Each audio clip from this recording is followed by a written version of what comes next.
that's not true. He has an imbalanced Mars. Yeah. Because the person who is truly strong, the person who has a strong Mars knows that they can handle any problem. They don't need to go out and prove it to others by picking on others, by being aggressive.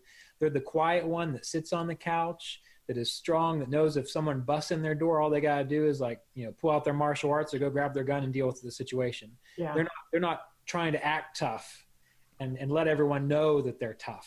Yeah. And Mars, in regards to how it functions in our life as that which improves us, it's not simply about competition or necessarily always getting to the purest ideal. Mars, along with Saturn, are those two planets that allow us to know that, number one, with Saturn, that whatever comes our way, even if we get utterly massacred, we're still going to get up the next day and carry on. Yeah. And Mars is the planet that says, no matter what odds come at us, we are either going to have the skills to deal with it, or even if we lose, you see, this is the thing. A good Mars, a balanced Mars, even if a balanced Mars loses, does not flip out, does not blow up, does not lose it. What they do is they stop and they say, what did I do wrong? And how can I fix that next time? Exactly. And they're graceful. They shake the winner's hand. Right.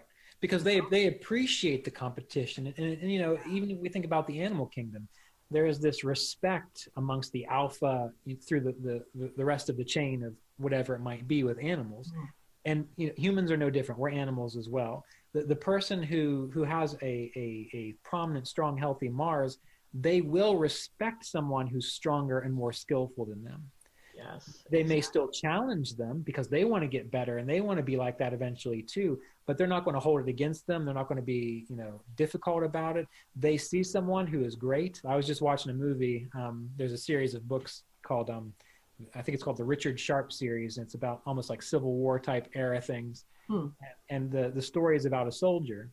And in this particular movie I was watching about the book, the soldier he rose up through the ranks. He was an orphan. He became this wonderful officer.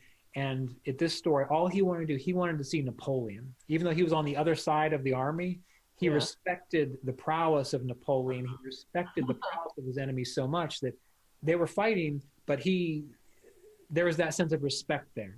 Yeah, that's interesting. Wow. And Mars has that. When Mars is good, Mars is respectful. Mars is definitely respectful. It's not the difficult rebel that's just trying to make problems. That's an imbalanced Mars. You see, so Mars, there's a lot of without a war. Yeah. Yeah, I've met people like that. People whose Marses were imbalanced, aspecting the ascendant. Also with the spike yoga, I'm thinking about somebody in particular had all the planets in 3 signs and Mars aspecting the ascendant in Taurus, whereas in a Venus sign. And I always thought that she was like somebody who was a soldier without a war. Right. A warrior without a war, because she seemed to need that kind of interaction with people, that abrasiveness. And understanding it, because I was an astrologer, so I could see what was going on with her. But I can say that it was still, that understanding it made it okay. It was just easier to deal with. Right. Yeah, Mars is restraint, too, the ability to restrain himself. Okay, so Mars is also, let me see, strength of character. So that's what we've been talking about. One important thing while you're thinking about that. Okay. When we think about character in Mars, and you're talking about astrology and like seeing that the person's Mars where it was in the chart and how it didn't quite make it better, but it helped you understand them. That can be very useful, particularly in things like relationship counseling. Because if you're working with 2 people and you see one of them has this very difficult Mars and they're not willing to work on it, you can be very clear to tell the opposite partner, this person is probably going to find and cause a lot of problems. Yeah. And if you're aware of that and you're accepting and loving of that from the get-go, well, everything's fine. But if you think that things are going to change or that this person is going to become less difficult in a Martian way just because, or that the understanding from the astrological session will give that's not the case. So whether or not something in a chart brings a change, if you can communicate to the client or whoever you're talking to just simply what the reality of this might be, if the person isn't actively trying to improve upon it, that can be helpful as well, because it allows them to kind of let go of any false hope or fantastic notions of how it might go. This is true. Also, give them a lot of problems. Give them problems to solve. Right. Yes. Things to do. Give them Yes. things to do. Break things if you have to, Right. so that they can fix them. Yeah. Now, but that brings me to Mars and Venus, and how when Venus is aspecting Mars or involved with Mars in some way, what would you have to say about that? Well, with Mars and Venus, there's a reason that is kind of a good combination. It's a good combination in the sense that for the Mars, what that means is that when it comes to a challenge, when it comes to something that they're seeking or an ideal they're working towards, that Venus will tend to give them fulfillment after they do the hard work. Yeah. Which is a good thing, because if you've just got Mars and there's no fulfillment, well, it's just like one problem after another, and where's the rest? And Venus is that rest, that rejuvenation. One of the difficulties with Mars and Venus is that it can make a person hyper focused on striving for things or fixing things, such that there's always a sense of luxury or ease. So that can give a kind of mentality where the person is always like looking for, in a sense, I don't want to say the next best thing, because that's not quite right. It gives them a passion that's hard to fulfill, because they're going to tend to possibly find problems with the fulfillment that they get. Like they do something, they get the fulfillment, and they sit around and think, well, that wasn't quite exactly it. So therefore, let me go out and go for something new. Let me go out to new land. So it's great for the passion of it, but it can be distracting if there are other things in your life that you want to be accomplishing. Yeah, that's true. Okay, so I was going to say something. Now I forgot what it was. It went away. Oh, in terms of enlightenment, since Venus is the planet of being able to see meaning where there is none, finding meaning in symbols, the planet of prophecy. He is one of the planets that loves knowledge, even for its own sake. Right. When you get that together with Mars, what would you have to say about that? Well, eventually the person is probably going to have to let go of their attachment to that. And that could take a while to describe, because, for example, in the Yoga Sutras, which is a Kriya Yoga text, and also just a text really wonderful for anyone practicing yogic meditation, in the final, as you go through the process of what the Yoga Sutras described, it says that eventually one also has to transcend the sattvic state. So there's the idea of being tamasic and kind of overcoming problems. There's the idea of the rajasic energy, which is becoming greater, understanding sort of this temporal manifestation. And then there's the sattvic state, where it's just pure inspiration. That's often considered to be the blissful state. And in a lot of these texts, the idea is that for enlightenment to be complete, one must also go beyond that attachment to that sense of bliss and inspiration. And one of the highest teachings in the Bhagavad Gita is the idea that the yogi, or the person on this enlightenment path, is entitled to action only, not the fruits of their actions. Yeah. And so Mars is wrapped up all in that, because Mars is action. So when we have this Mars-Venus combination together, it is very good for the spiritual path, but it is going to require that eventually they need to go back and understand, because why does Venus do things? Venus is about doing things that lead to higher fulfillment. So with Venus, there is a sense of, I do this, therefore something greater happens. And if we take that phrase, the yogi is entitled to action only, not the fruits of their action, the focus on fulfillment is not there. It's just simply life happens through you, and you are not defining yourself by the fruits of what you do. And that's a mind twister in and of itself, which is why meditation is so important. But with the Venus-Mars combination, there may often be an over-attachment to doing things for greater fulfillment, when I see. really it is the mind that wants to be fulfilled, because life itself is always fulfilled. It's always happening. It's in that pure action beyond fulfillment that Mars is so important. Well, that's an unexpected answer.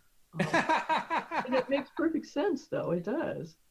Okay. Um, the problem is, even sitting here talking to you, I'm having a hard time. I get an idea. I'm like, oh, yeah, ask him about that. And then it goes out of my mind. You need What a is pen. that? Write it I down. need more meditation, obviously. Okay, so Jupiter and Mars, they're friends. And when you were talking about that pure inspiration thing, it made me think of the Jupiter-Mars combination, and how that can lead to wealth. Right. Not just worldly wealth, but other kinds of wealth too. Mm-hmm. And the difference is that Mars looks up and Jupiter looks all around Mm-hmm. through wisdom and philosophy and that sort of thing. Does that spark off anything for you? Yeah, with Jupiter is a very different energy than Venus. They're both Brahman caste, and so they Yeah. both tend to have a similar kind of sort of a similar direction. It's just the great thing about Jupiter is that Jupiter allows the person to actually accept or feel or experience the bigger picture without having to define it through things.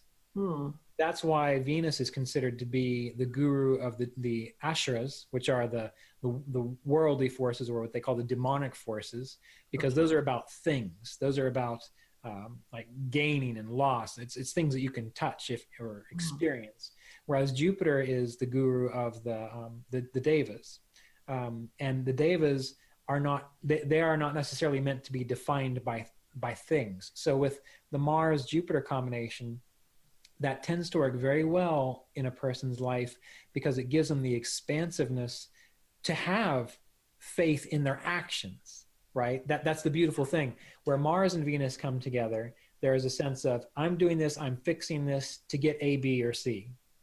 But when you have Jupiter, which is a sense of delight and freedom and happiness, Mars is action, Jupiter is delight and happiness.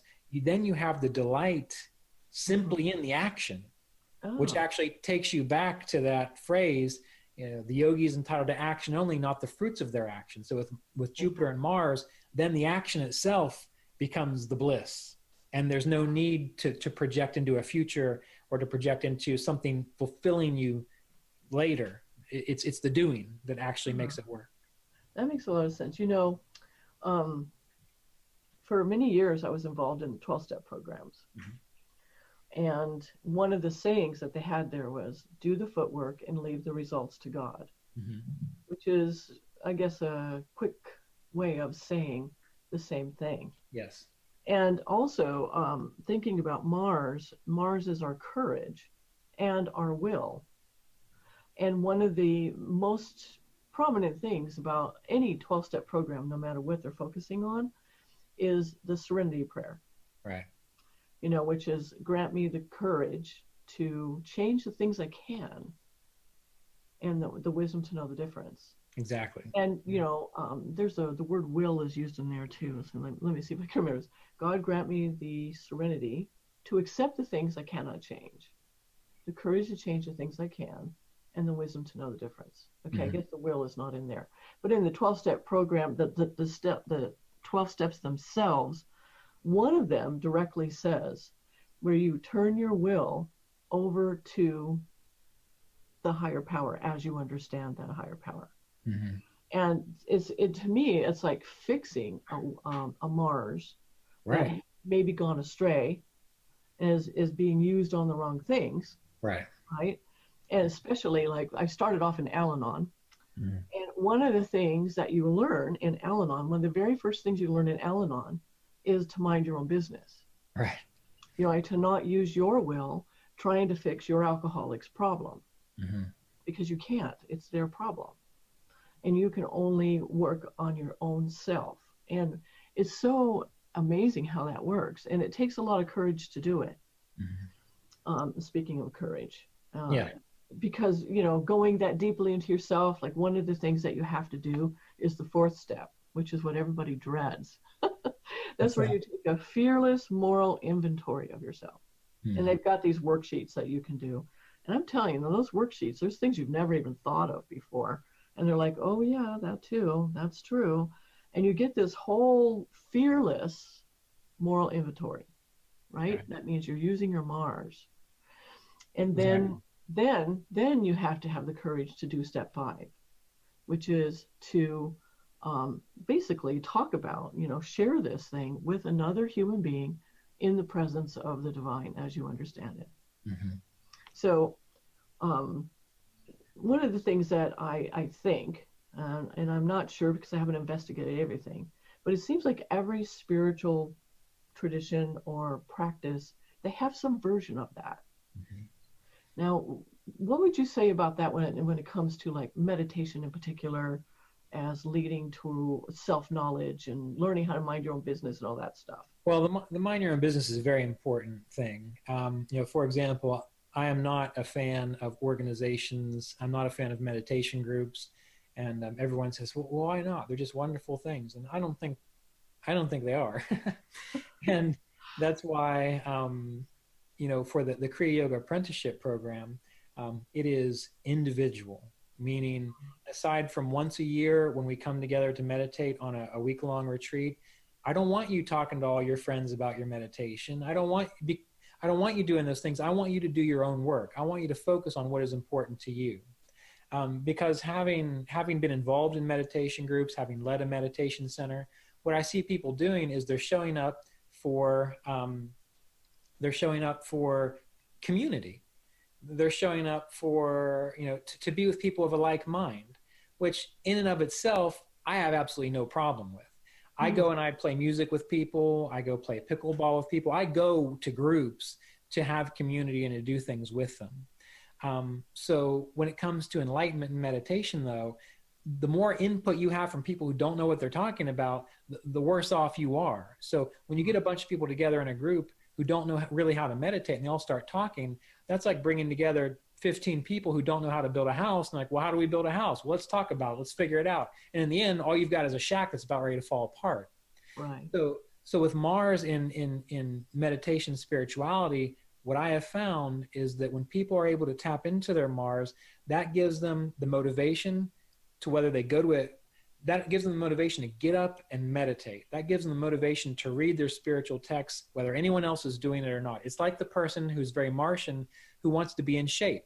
They get up and they run every morning. They don't talk to anyone about it. They eat the right foods because for them, they want to grow into something better and greater, if this makes sense.